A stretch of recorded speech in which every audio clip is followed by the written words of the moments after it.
Dr. Joseph shared with me this case this just some few hours ago. So I think I'm going to do a fair job on presenting his case, which David is going to be a discussant today. So we are having a lady or a female who is 24 years old with a history of or a complaint of first ever seizure.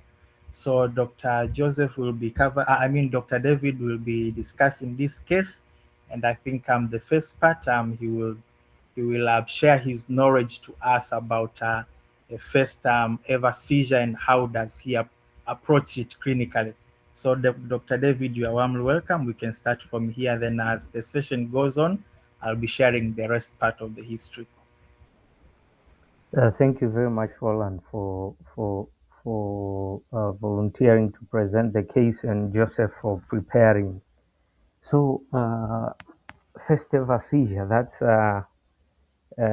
That's already well processed information, because I think it helps to know that this 24 years old female, this is the first ever episode. Because if it was someone who had a previous history, then we'd just say it's probably epilepsy, and maybe the patient has not been using her medication, and maybe let's try to find other triggers. But this is the first ever episode. So I think I do not have a very good schema for seizures, but then a number of things come to mind. And yeah, because this has already been qualified, I'll just take it at face value and say, okay, this is probably a true seizure. But generally, if someone comes and they report of something similar to a seizure, what I'll try to do, at least initially, is to make sure that I'm dealing with a real seizure or something else. Because uh, especially with neurological symptoms, I think it's very important to try and be very sure before you take that path, because otherwise you might be misled. And once you start going down the path of seizure, you will think about differentials pertaining to a seizure, and you are probably going to investigate those and later on manage. So if you are dealing with something else and you misclassify it as a seizure, then you will have missed the bus. So that's the first thing that I'll try to do, is to determine if really I'm dealing with a seizure. So basically, it will be more history. To So we are told this is the first ever, but we like to know what is happening, especially with neurological symptoms.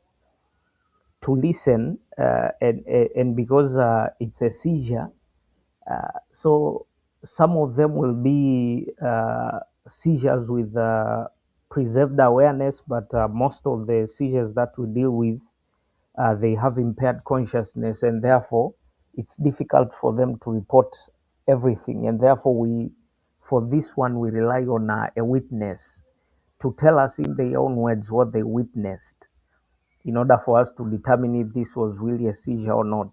I'm saying this because and I think this was during the time when we were Afro DX sessions. It was just me and Joseph. He presented to me a case of psychogenic non-epileptic seizures. So uh, someone, you hear that someone is convulsing, and so when you talk of convulsions which are involving both upper and lower limbs, and this person is aware of everything that is happening, you definitely doubt that probably we are not dealing with the normal kinds of seizures. So that will be the first effort.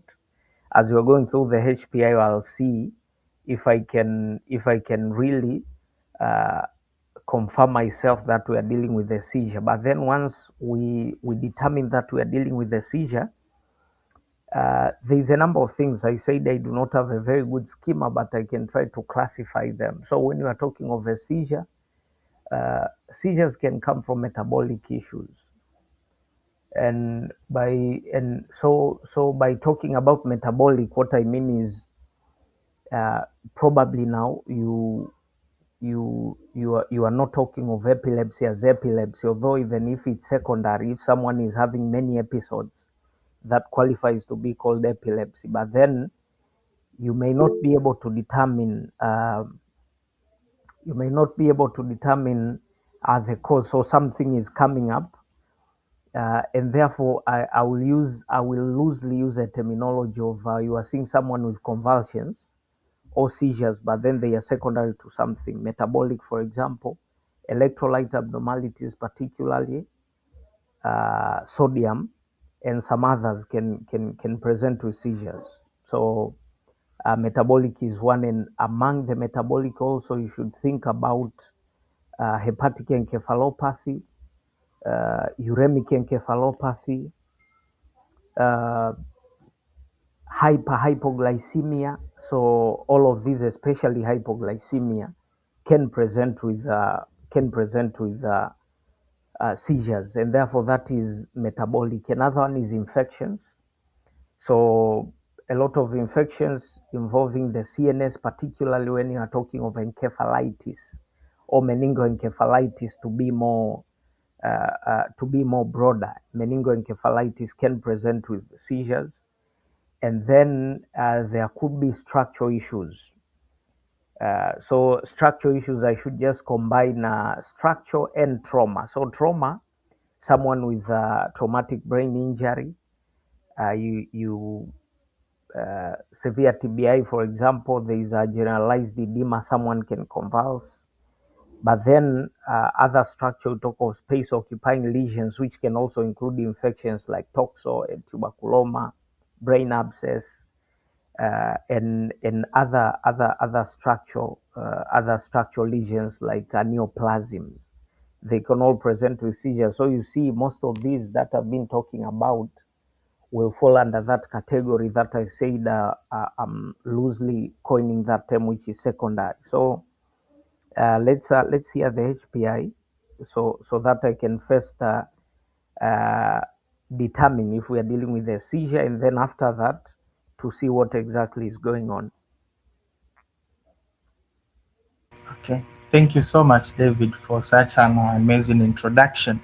So the patient is 5 days post-delivery by cesarean section, which it happens to be that it was uneventful. And she was discharged from hospital 3 days after the cesarean section.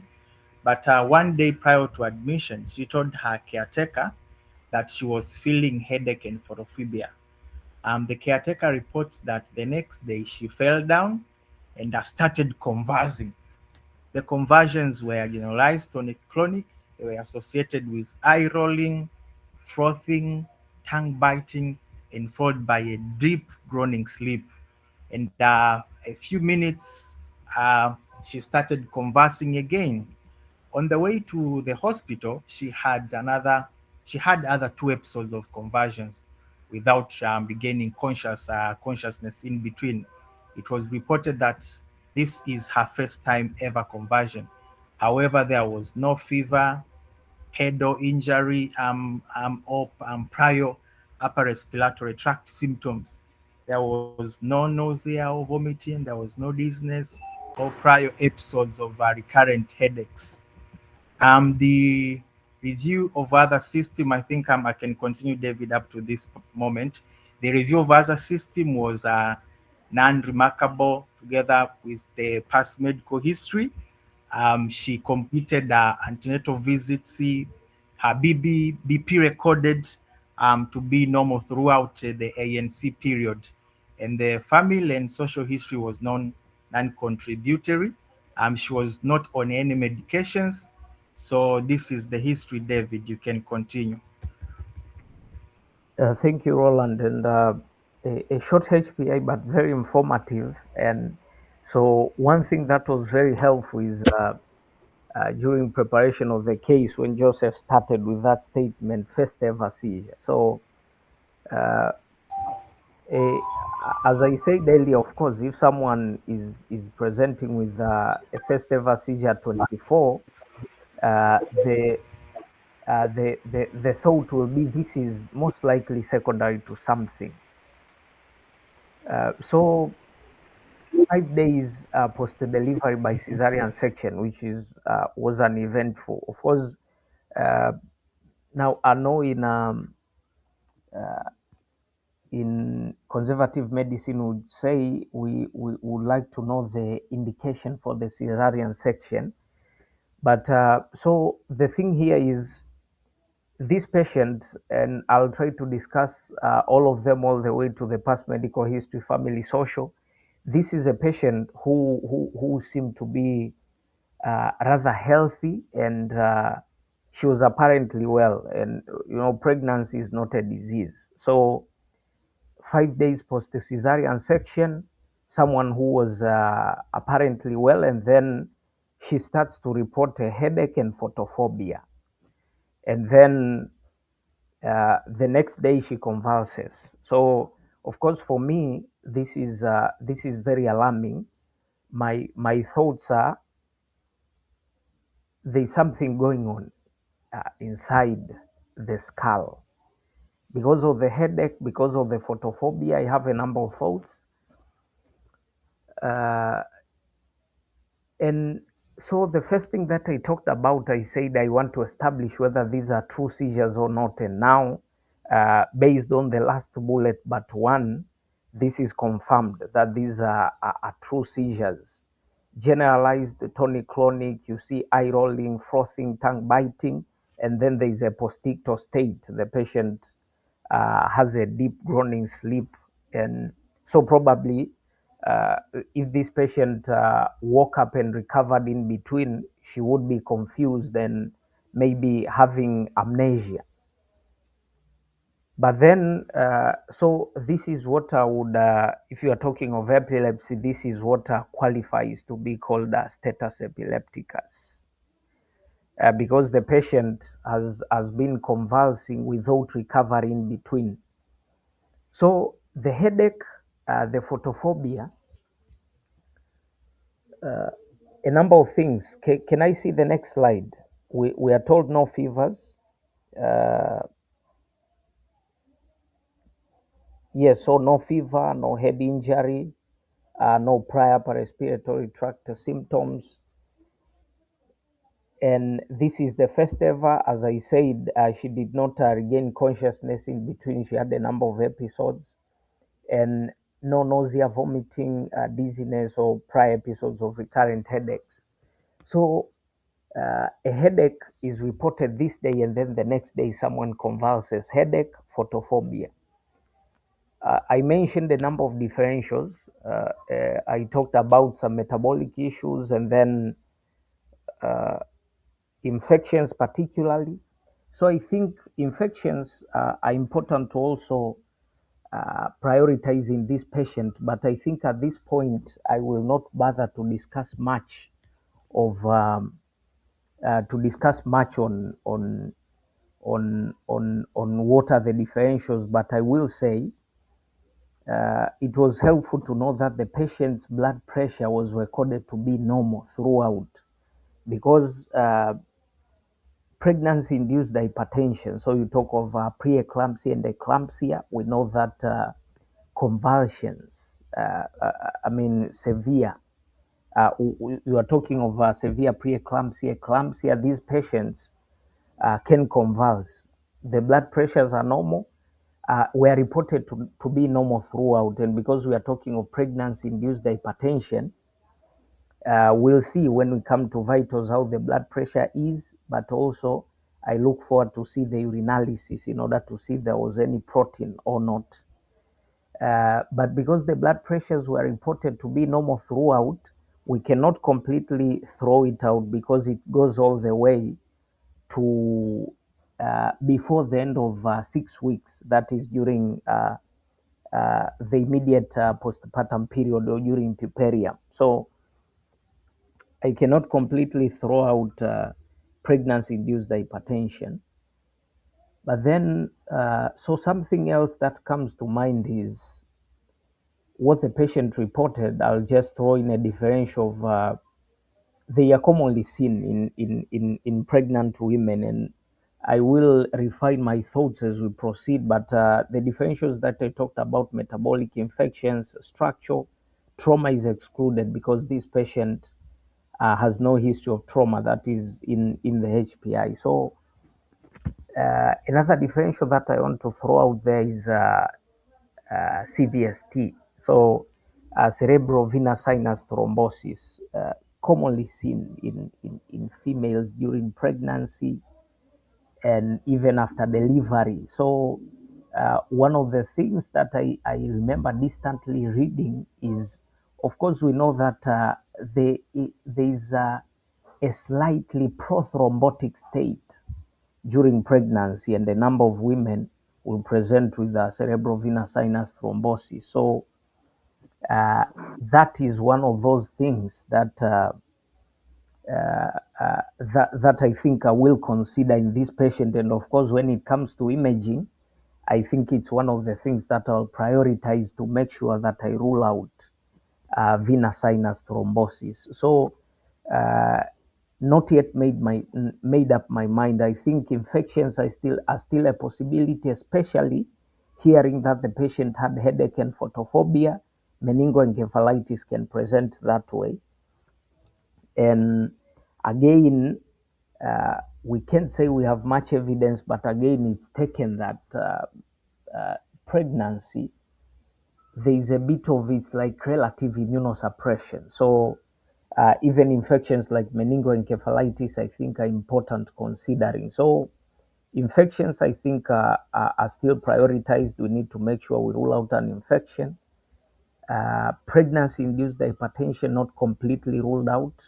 Another thing is venous sinus thrombosis. I think I'll consider those ones, but I think it's too early to narrow down. I'll wait for physical exam, and when I come to investigations, I think I'll clarify thoughts further. So let's proceed. Okay, thank you, David. So let's continue with our interesting case. So, the patient, when arrived at EMD, she was convulsing. So she received intravenous diazepam, then later phenytoin, and the seizures were controlled. So on examination, the patient was semi-conscious with GCS of 8, and she was febrile. Pupils were slowly reacting to light. She was not pale, not jaundice. There was no lymphadenopathies and no lower limb edema. And her vitals, her blood pressure had a systolic of 152 and a diastolic of 87 millimeters of mercury, with tachycardia of 112 beats per minute. Temperature was normal. Respiratory rate was at 22 cycles per minute, and she was saturating on 98% on room air. Um, the examinations of several systems in neuro, everything else was intact apart from just she was in post ictal state. On her abdomen, she had a fresh sutured wound which was non-discharging, and the abdomen was not distended and was non-tender. On respiratory system, there was right basal crackles. On cardiovascular, it was significant with tachycardia. I mean, she was tachycardic with regular rhythm with no murmurs. So that is all about the physical examination part of this 24 years lady. So David, I think you can continue. Thank you, Roland. I'm not sure if there was someone who joined after we started the case, but we are discussing a 24 years old female, 5 days post cesarean section, with a non-remarkable past medical history. She presents with her first ever convulsions or seizures, and she has had multiple episodes. I think a minimum of four, without recovery in between. And these seizures were generalized. They were generalized, the tonic-clonic, associated with eye rolling, tongue biting, and a postictal state. These were preceded by headache and photophobia. So this physical examination, so what I picked there, the patient has a GCS of 8. So a GCS of 8 or less, I'm not surprised when I see that the patient has right basal crackles. So I think I should not discard them quickly. So the right basal crackles would be something independent that maybe this patient had a focus of infection in the respiratory system, a pneumonia, for example, though we did not hear other features in keeping with consolidation on that side. But a quick explanation is with the GCS of 8. So when a GCS gets to 8 or less, someone's airway is not protected, and it is a possibility that at some point this patient uh, aspirated. So that is one possibility, and then so I think that is one of the explanations for the right basal crackles. So neurological examination, nothing remarkable. Of course, with the GCS of 8, I think it's difficult to it's difficult to pick things because this patient is likely, as you see, so verbal is 2, I is 2, so a GCS of 8 following commands is difficult. So it's difficult to perform a thorough neurological examination.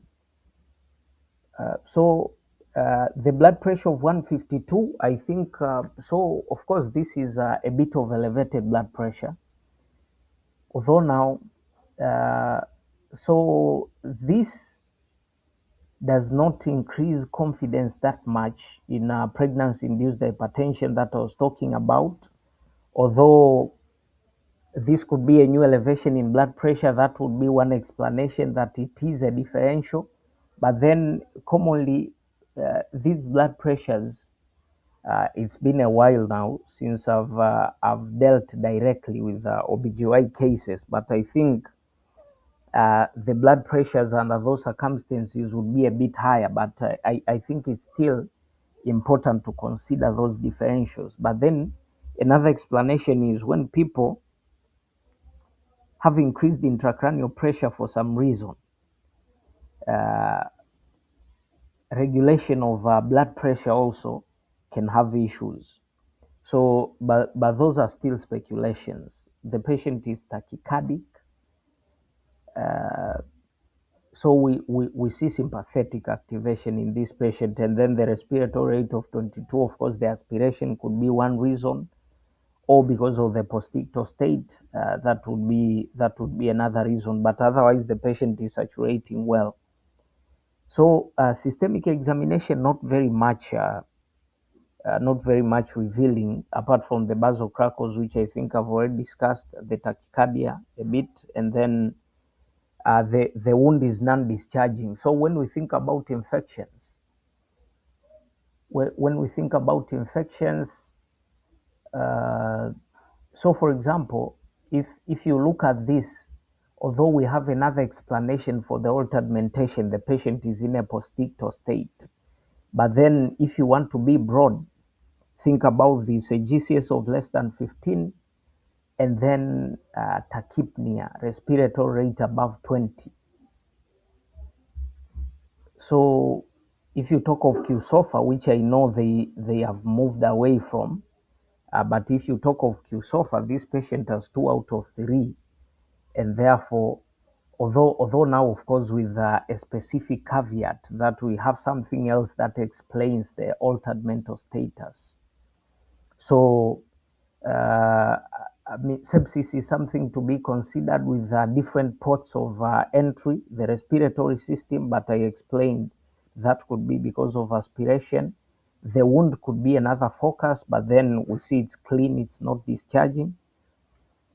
Yeah, so this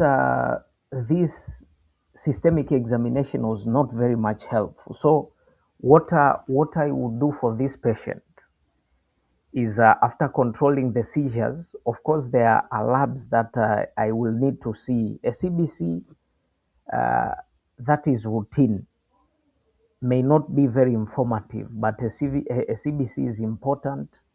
A comprehensive metabolic panel, so we need to see the glucose, we need to see the renal function tests, liver enzymes and liver function tests, electrolytes, but more importantly, imaging.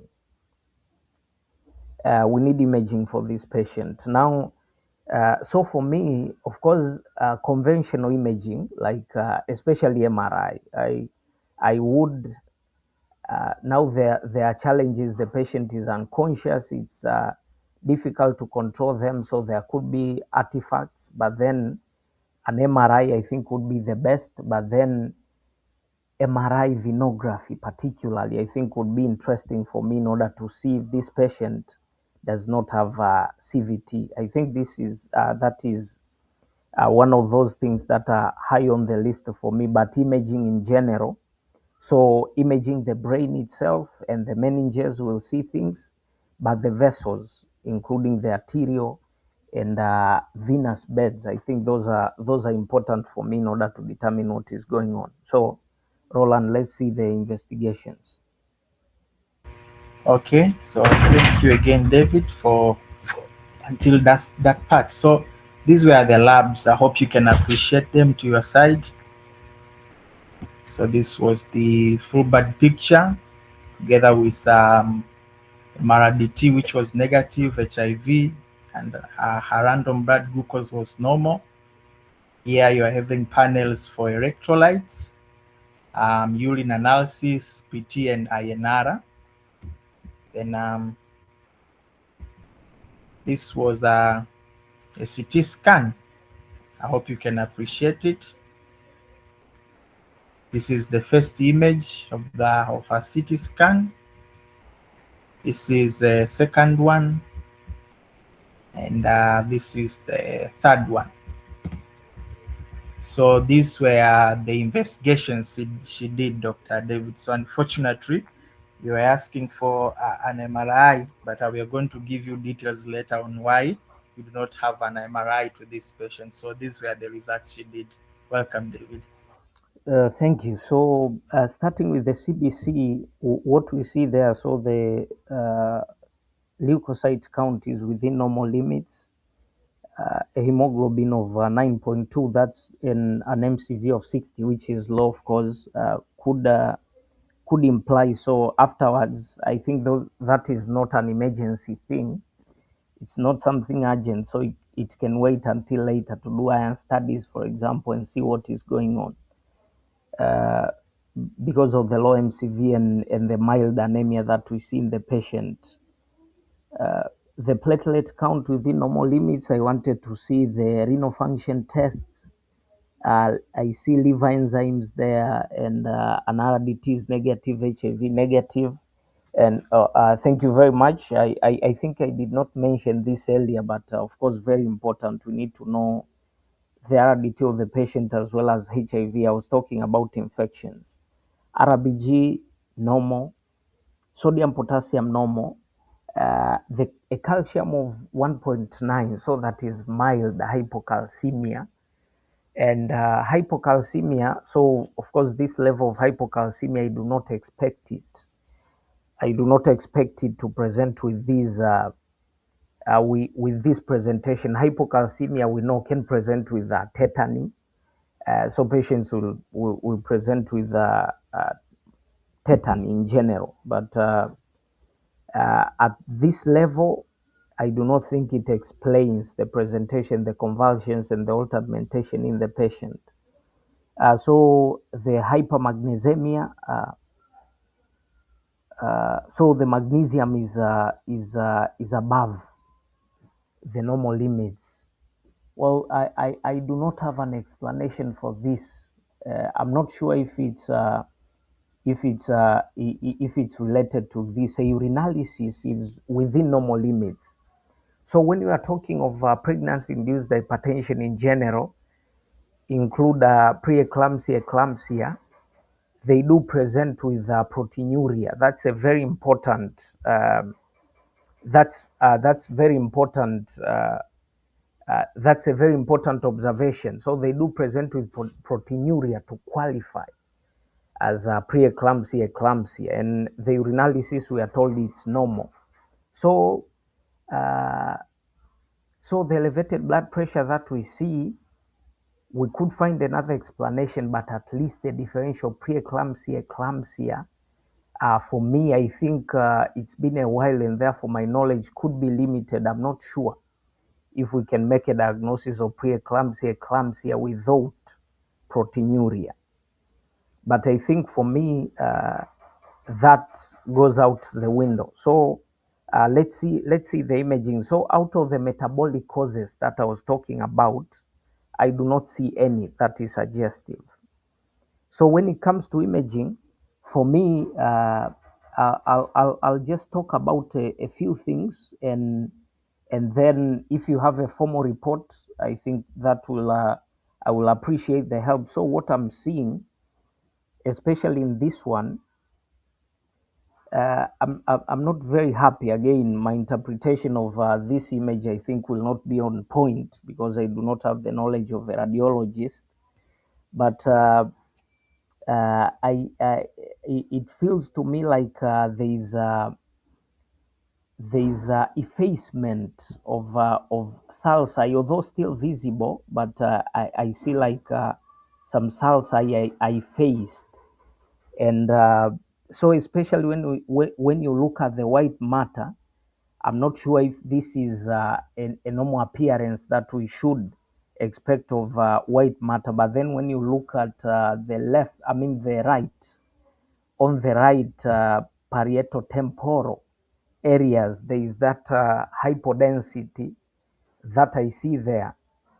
That sometimes, of course, sometimes you could, in images, you could see things like this, and think that it's a lesion, but then depending on the cut, it could be a point where there is a prominent sulcus, and then you see as a hypodensity. But I see a hypodensity on the right uh, parieto-temporal area, a hypodensity, and then the some effacement of sulci. Let me see the next one.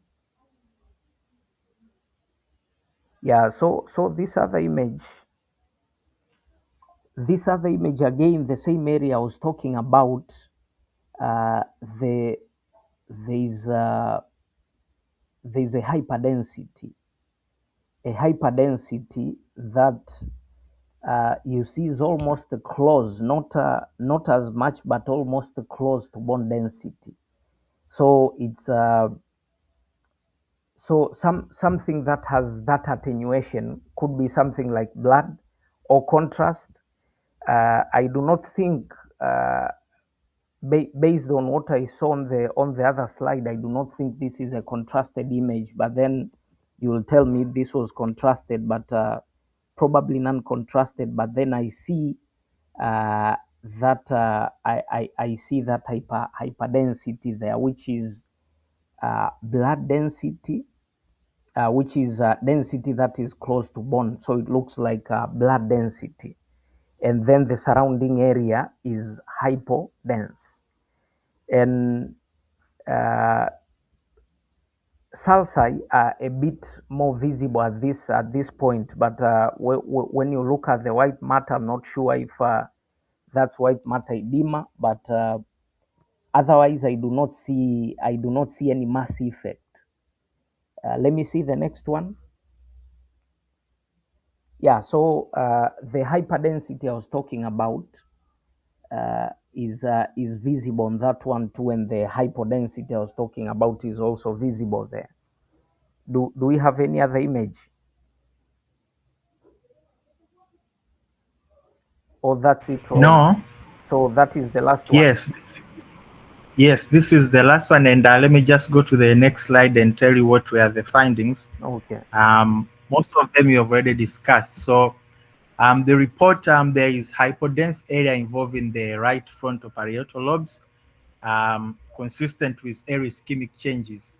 That was the first image which you you saw that feature. And the last two slides that you spoke about, David, it's true. There is a hyperdense vessel sign is noted in the proximal right or middle cerebral artery. So this is the only imaging that we have. Yes. So after there, then you have to discuss about you have to commit then to your diagnosis. Thank you. Thank you, Roland. So,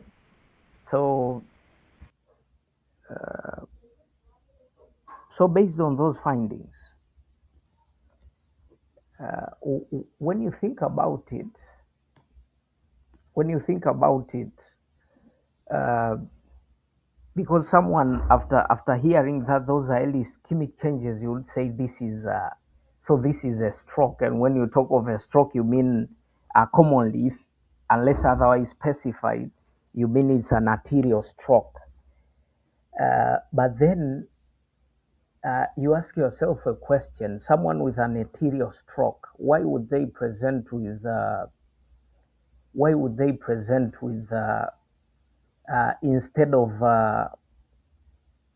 instead of the normal presentation that we see, hemiplegia, for example, why do they start with headaches and photophobia, and then afterwards they convulse instead of presenting with weakness, for example? And uh, uh, although I talked about so the hypodense area, I see I was not far from the report, and then the hyperdense uh, area that was seen, but then it doesn't seem like this patient has significant edema, generalized edema, to explain the convulsions. So what is going on? So for me, what I think, because another thing is we do not really expect, I think we do not expect the MCA to be visible there. Now there is something that I read, and this has been a while. Dense, I think that is what it's called, the dense MCA sign. Now because it's been a while, and I think there was no proper context when I read about it, but dense MCA sign, I think it's something that you would see in uh, even in strokes. So in strokes, when there is an occlusion, I think you can see dense MCA sign, early changes in arterial strokes. But another thing is I think even in cerebral venous sinus thrombosis, as I said earlier, it's probably a sign that you also see. So basically, what I would do is I would go to Google, for example, and just Google dense MCA sign, and then see some reliable sources that come up and read about it. So my thoughts, and I think it's very easy for me to miss the diagnosis here, but I put my sense on something vascular, because metabolic, I talked about metabolic causes, and those were ruled out on labs. So renal, liver, glucose, electrolytes, those were ruled out during labs. So what we remain with among the differentials that I talked about are infections. Now with infections, this was not, I think this was not a contrasted image. But with infections, so for example, when you talk of meningoencephalitis, if the meninges are involved, you see leptomeningeal enhancement. But of course, those would be seen especially when you go to the base, where you see the meninges are very clearly. So I think a major explanation here is vascular. Now, vascular, is it an arterial stroke or is it a venous stroke? I think based on the risk factor profile on this patient, based on the risk factor profile of this patient, we do not have a previous history of any comorbidities, hypertension, diabetes particularly. Although we see the blood pressure elevated now, but I had one hypothesis. So I think venous makes more sense. Although low on the list, I mean, next on the list, I will keep an arterial, I will keep an arterial etiology as another possibility. But venous explains things better because the headaches that we had earlier, photophobia not very much, but so photophobia is something that is in keeping with. So photophobia, especially when they have you see headaches with photophobia, you see that in infections of the CNS. So with the headaches that came initially, normally arterial strokes do not present with headaches. So what a theory that I have is this is a venous stroke. You are talking about cerebral venous sinus thrombosis. Once it's occluded, you have a buildup of pressure in the CNS because now drainage of the CNS, blood drainage is not proper, and therefore that pressure can build up all the way to arteries. Although we do not see those changes, to be very diffuse, but then that is a theory that I have. So, Roland, I'm trying to be very cautious here, and uh, medicine has humbled me many times, but I have to commit to a diagnosis. So I will say high on the list, I'll put cerebral venous sinus thrombosis, and then next I will keep an arterial stroke. Those are my thoughts. So let me not waste more time. Just teach me what was the case resolution for this patient. Okay, thank you so much, Dr. David. Despite your commitment, you're correct. So the diagnosis, we are dealing with cerebrovenous sinus thrombosis, as you said, and you have described it very correct. So the outcome, this patient, am I audible? Yes, yes, I hear you, Roland. Okay.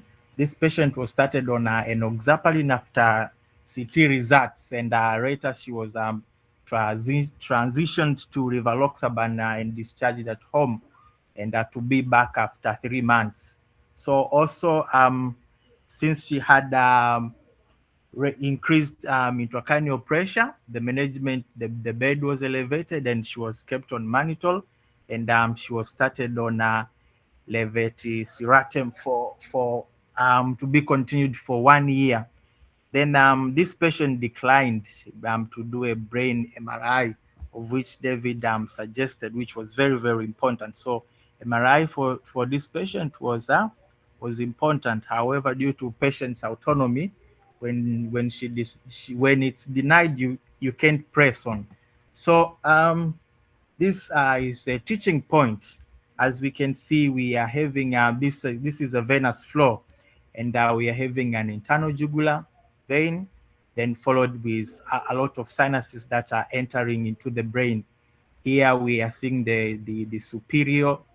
Here we are having the straight sinus, and here we are having the occipital sinus, and here we are having the small ones, which are the cavernous, and also we are having the great cerebral vein, also known as the vein of Galen. So cerebrovenous sinus thrombosis is an occlusion of cerebral veins and or dural venous sinuses. So both they can be occluded, the veins or the venous sinuses. And its epidemiology, it's a very common and very rare condition. However, for it being rare doesn't mean that it happens to patients. Patients, they don't read books. So it's more common in females than in male, at a ratio of 3:1. And it's very common to female because during pregnancy, And postpuperium, the women their blood is at a hypercoagulable state, and due to use of oral contraceptives again still, these drugs they make the blood being hypercoagulable, and the median age for this condition is at the age of 37. So the risk factors of which one or two this patient had. So generally, the risk factors will be thrombophilias. One can describe them being genetic. Here we are speaking of conditions such as protein S and protein C deficiency versus the acquired one conditions such as antiphospholipid syndrome, the paroxysmal nocturnal hemoglobinuria. So they are the category of thrombophilias that it is acquired. But then hormonal, and this is where most of female now fall, either due to pregnancy or pupillium, as I said earlier. These ones we have to highlight them in red because our patient was just 3 days post cesarean section, then had all these complication, all these complaints, but also use of contraceptives and hormonal replacement therapy, not leaving other conditions such as malignancies, which they are also the causative or the risk factors for CVST. Others are obesity and infection. So the presentation will actually, the most common is headache, and it may be associated with nausea and vomiting, together with blurring of vision. Patients also might have focal neurological deficit, encephalopathy, and seizures, such as to our patient. The CT findings, um, there will be a focal area of edema or venous infection, but also there will be cortical juxtacortical hemorrhage. And as Dr. David spoke about this, and it was very interesting that he was able to remember, there is venous occlusion and hyperdensities with signs such as dense delta sign, empty delta, or cold sign. And the diagnosis, one can reach to diagnosis confidently by doing a brain MRI. And treatment for this patient as highlighted earlier, she was kept on low molecular weight heparin, and which is superior to unfractioned heparin. Now this is where now a clinical conundrum comes, and this is where now also counterintuitive situations come. One might think that since we are dealing with the hemorrhage, if we give low molecular weight heparin, it is going to be disastrous. But no, that is not the case, especially when dealing with venous strokes. So it is very important to give low molecular weight heparin, whether there is hemorrhage or no presence of hemorrhage. One should do that. But also in setting and facilities where medical management hasn't resolved the problem, thrombectomy may be done, whether it's medical or mechanical, if no response. So, what is the reflection to this case? To me, as Dr. Joseph shared it, I remember to had a discussion with one of my friends and the resident, Dr. Medad, and we were discussing a case on CVST. So, on that particular case, it was just a complaint of headache. So, my knowledge bank today has been richly enriched by Dr. David and Joseph. Also, to add on to that bank, the component of seizures, apart from the headache of which I did the discussion on it with my friend Dr. Medad. So, Dr. David, this is the part of you now to reflect.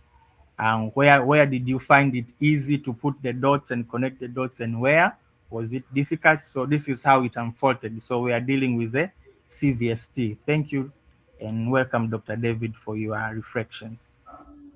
Thank you very much, Roland.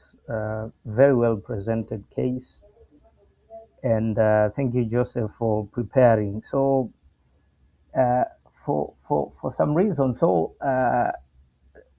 start off, I think I have um, I have noted gaps. in my knowledge. I think I'll have to go back and strengthen my schema on seizures. So that is number one. Then, although yes, I had the differentials, but I think it was not very easy to come to a conclusion, particularly when it came to imaging. Although I could pick a number of findings confidently, but I think the dense MCA sign was was a confusion for me. So and the hypodensity that was seen, when you see that hypodensity, you think, okay, so this is ischemia. Now, if it's ischemia, then it should be something arterial. I think I had a lot of confusion there, and I think that is another area to go and strengthen on. So this I think this has added a lot. Uh, it has added a lot because although I managed to get the diagnosis right, but I think there's a lot of things that I have to go and strengthen. And I see the chat was very active today. I did not get a chance to look at it initially, but thank you very much, everyone, for the help. I hope I'll try to go through the chat and see some differentials that maybe I couldn't look out for initially. So thank you very much, Roland, for presenting, and Joseph for preparing. I see we still have some minutes. It was timely today, so if anyone has any additions, any comments, any questions. I saw a hand at some point. I'm not sure if it was accidental or not. Anyone who has anything, please. Medad, please welcome. Okay. Thank you, Dr. Roland and Dr. David, for discussing a very nice case. Yes, actually, we also had a similar case, I think, at Mloganzila. And this was a case also presented similarly, except that this woman was, I think it was already 1 year post delivery, also came with only headache. And the one thing to note is headache is the most common presenting symptoms, and up to 40% they can present with just headache. Yeah. So a good thing is we managed to establish the etiology. So this woman was having protein C and AC deficiency. Yeah, so I think this woman also will benefit from also familial screening because these are heritable conditions. So it is very also important also to look for the etiology. And I think I will urge also Dr. Roland that if it's possible to do also protein C and AC deficiency and also Leiden factors. It is very important because it will help us also to determine the duration of anticoagulant treatment. For this patient, was kept, I think, on Rivaroxaban for 3 to 6 months. But once you establish the etiology, it means the risk is persistence. So the anticoagulant usually is lifelong. And also, I think you will benefit also from the family members because the higher I mean the risk is very high also in terms of inheritance.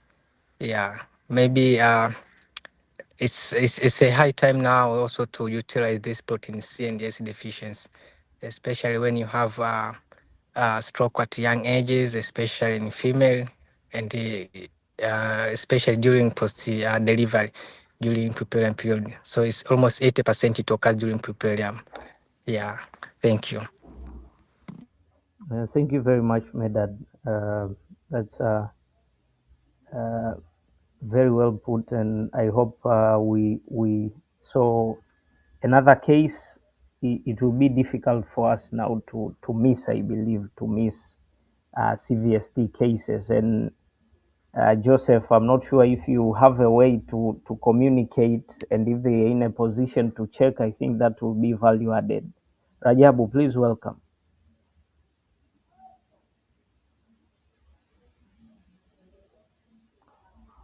Rajabu, if you are speaking, you are muted.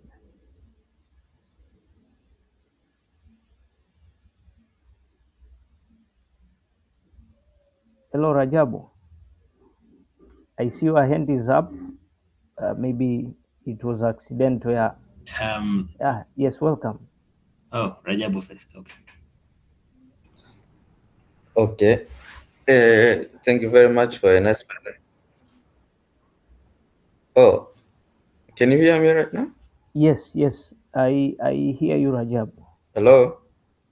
Yes, welcome. We can hear you. Yes.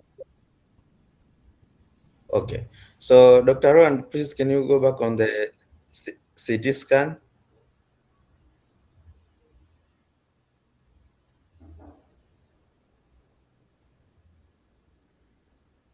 Roland, can you move the slides back to the Okay. city? So, okay. So, what I'm thinking from the imaging here, I don't know, but probably because of the arrangement of the imaging, or someone can decided to read from above to the inferior, or from the inferior to go to the superior aspect. But from this imaging, you can see there is hyperdense lesion. It's the one which started here before the hyperdense lesion. And from the nature of it, it seems that the hyperdense lesion will see it because of what? Focal edema, because of this mass. So the issue here, we need to know that if someone has lobar bleeding, the differential usually change in the aspect of stroke. So we have the lobar bleeding, and this in young women, in young woman, in young person. Most of time in women, we think of CVST. That is the most common one. But if it was an elder patient, then we could have think of for CAA. But for this patient, for me, even me, I could have think for CVT from the initial aspect. And for that a hypodense lesion, the one which probably confused that for me, I think it's because of cerebral edema which occurring. And there is another imaging, you can see even there's a compression of a ventricle. Yeah, that's one. You can see there's a compression of the ventricle compared to the OT to the left side, and probably this is because of the OT of the compression from the edema. So another issue I'm very keen to know, Dr. Joseph, that did we notice any focal deficit in this patient? Because the initial probably could have been had just because the patient was unconscious, conversing as whatsoever. But after that, did we notice any deficit in this patient? So as to know if it is clinical correlated with this with the findings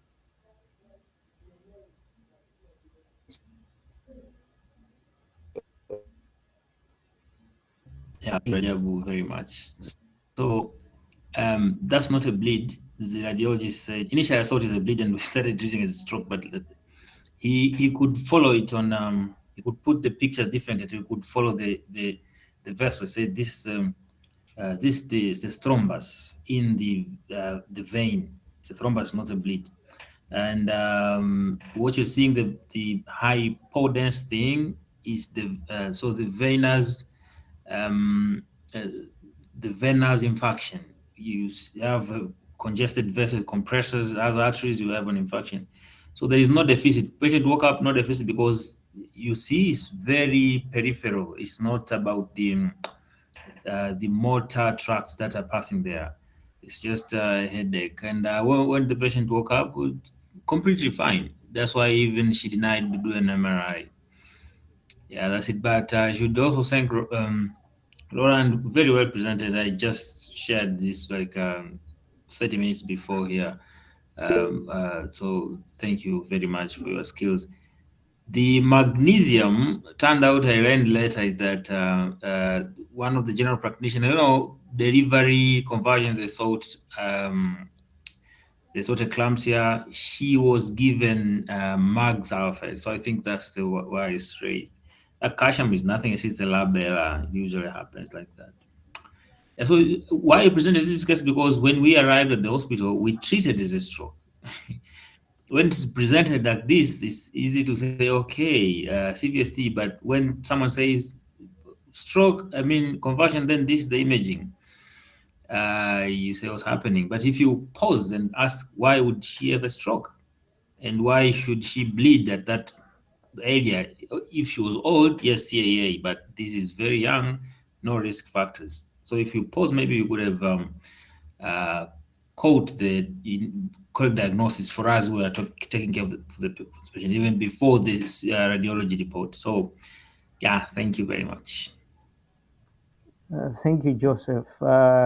Yeah, it's been a few minutes past the hour, but then if Nebo and Mashauri can unmute and just tell us briefly about press and Norse. I saw they had them as differential. So if you can unmute and just teach us for a few seconds or minutes, it will be good.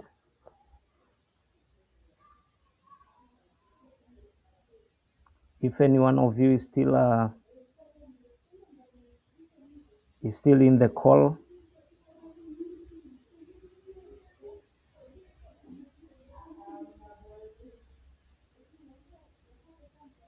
Okay, I do not see any.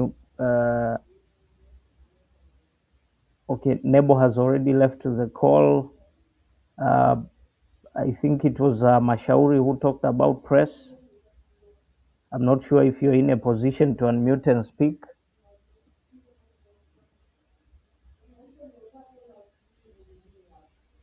Okay, I do not see any response. So if there is nothing from anyone else, thank you very much everyone for joining. Okay, yeah, Mashauri is not in a good position to speak. So I hope next week, if you're in a good position and we remember this, I think you can teach us a bit about it. So thank you very much everyone for joining. We'll see you next week and have a good night.